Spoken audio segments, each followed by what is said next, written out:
महाभारत के पात्र शकुनी मामा के नाम से प्रसिद्ध शकुनी को कौन नहीं जानता होगा। लेकिन आपसे अगर पूछा जाए कि उनकी पत्नी कौन थी और वे कहाँ रहती थी, उनके बच्चे कौन थे, महाभारत के बाद उनका क्या हुआ, तो शायद कोई जवाब नहीं होगा। शकुनी तो गांधारी के विवाह के बाद ही अपना राज्य गांधार छोड़कर हस्तिनापुर में आ गए थे।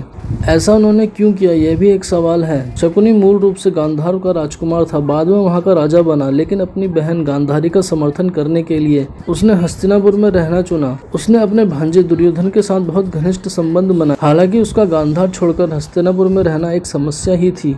महाभारत कहती है कि शकुनी ने ठान लिया था कि वो इस वंश का नाश करके रहेगा, इसलिए शकुनी ने कौरवों के बचपन से ही ऐसी साजिश के बीज बोना शुरू कर दिए थे कि उनकी पांडवों से कभी बनी ही नहीं। पांडवों ने जितने भी कष्ट उठाए उसके पीछे शकुनी की साजिशें ही थी, जिसके लिए वो दुर्योधन को हमेशा उकसाता रहता था।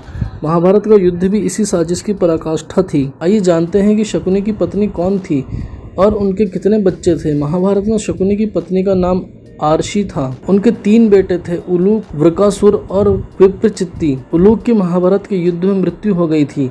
महाभारत के मूल ग्रंथ में आर्षी के जीवन या उसके अंत के बारे में ज्यादा वर्णन नहीं मिलता। चूंकि शकुनी गांधार का राजकुमार था, गांधार से हस्तिनापुर आया था, यह अनुमान लगाया जा सकता है कि आर्षी शायद गांधार में ही रहती थी। वहां वह अपने बेटों के साथ गांधार का राजकाज संभालती थी। महाभारत में आर्षी के जीवन के बारे में नहीं के बराबर वर्णन मिलता है, लेकिन यह बात लाजमी है कि उसका जीवन ज़्यादा कठिन और चुनौतीपूर्ण रहा होगा। उसने बगैर शकुनी के ही 3 बेटों को शुरू से पाला। ऐसा लगता है कि वह कभी हस्तिनापुर भी नहीं आई।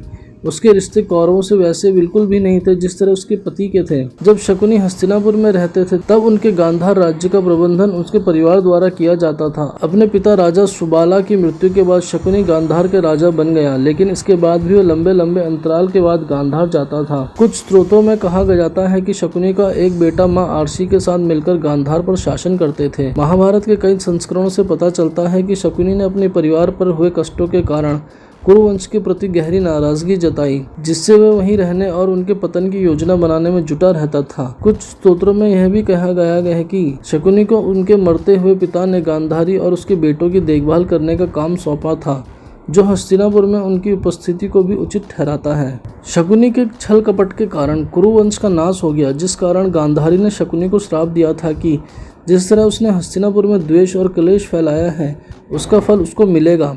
इस युद्ध में वह तो मारा ही जाएगा, बल्कि उसके गांधार में कभी शांति नहीं रहेगी। गांधार में हमेशा गृह युद्ध चलता रहेगा, शांति और समृद्धि नहीं पनप सकेगी। ऐसा ही हुआ। वह अपने पुत्रों की मृत्यु का जिम्मेदार पांडवों से भी ज्यादा 2 लोगों को मानती थी, जिसमें से एक शकुनी था। गांधारी के श्राप के कारण शकुनी का परिवार भी नष्ट हो गया। गांधार को दुश्मन राज्यों ने हड़प लिया और कोई नहीं बच पाया। मान्यताओं के अनुसार गांधारी के श्राप का प्रभाव आज तक गांधार में देखा जाता है, जो कि आधुनिक काल में अफगानिस्तान के नाम से जाना जाता है। आपको बता दें, ये जो भी जानकारी हमने आपको दी है, ये धार्मिक मान्यताएं और सोशल मीडिया के माध्यम से दी है। मोक्ष चैनल इसकी पुष्टि नहीं करता है। ऐसी तमाम जानकारियों के लिए मोक्ष चैनल को सब्सक्राइब कर दें, बेल आइकन को भी जरूर दबा दें, ताकि आपसे कोई भी महत्वपूर्ण जानकारी ना छूटे और साथ ही साथ हर एक वीडियो का नोटिफिकेशन आप तक पहुंचे। कोई शिकायत या सजेशन देना चाहते हो तो नीचे कमेंट सेक्शन के माध्यम से दें।